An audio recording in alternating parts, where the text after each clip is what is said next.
Hi, I'm John Wagner from New Mexico Sound. I'd like to take a few minutes and tell you a little bit about my love and life of music in New Mexico. In 1943, I was born sort of as a surprise to my mom and dad, and my brothers were going off to war. And I liked cars and airplanes and baseball, just like most kids. But my brother taught me to play a little bit of guitar. And then in 1955, I started seeing bands like Roy Orbison, Johnny Cash, and Buddy Knox, and Eddie Cochran, and Johnny Horton would come through Clovis and play. And I could even go around the back of the building and talk to them after they got through playing. So I started getting really enthused about music. I had several little bands, but the first band was the Ramrods. And then I moved on to my really successful group, the Five Counts, in high school, and signed a recording contract with Norman Petty in 1960. The Five Counts recorded 10 masters with Petty. No hits, but the beginning of my career in New Mexico music. In 1962, while going to the University of New Mexico, I started a recording studio in the basement of my brother's dental office.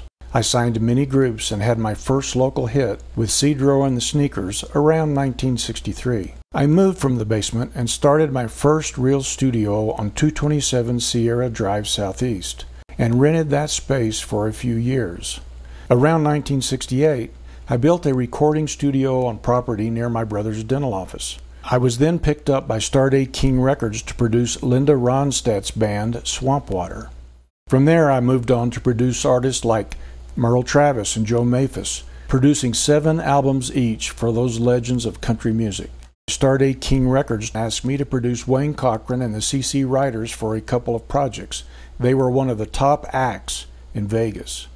One evening, I did the sound mix for Wayne Cochran on The Johnny Carson Show. In 1979, I started a disco project that was released on RCA Mexico, and it was released as John Wagner and the Unity Band. That gave me the idea to start New Mexico, the Sound of Enchantment, and release more instrumental album projects. Near the end of 2010, I developed some health issues that required some serious surgeries. It took a while for me to get over those, and I kind of put my music on a back burner for a little while. I got inspired and came up with one of my greatest projects yet, Country-Achi. It has drawn 4,000 people to my Facebook website that are loyal supporters that love what we're doing at New Mexico Sound. I'm an artist, producer, and develop other music talents like Mose McCormick and Freddie Chavez. We make a lot of great music in New Mexico, and I'm proud of the things we've done over the years. I look forward to getting to know you. Thank you.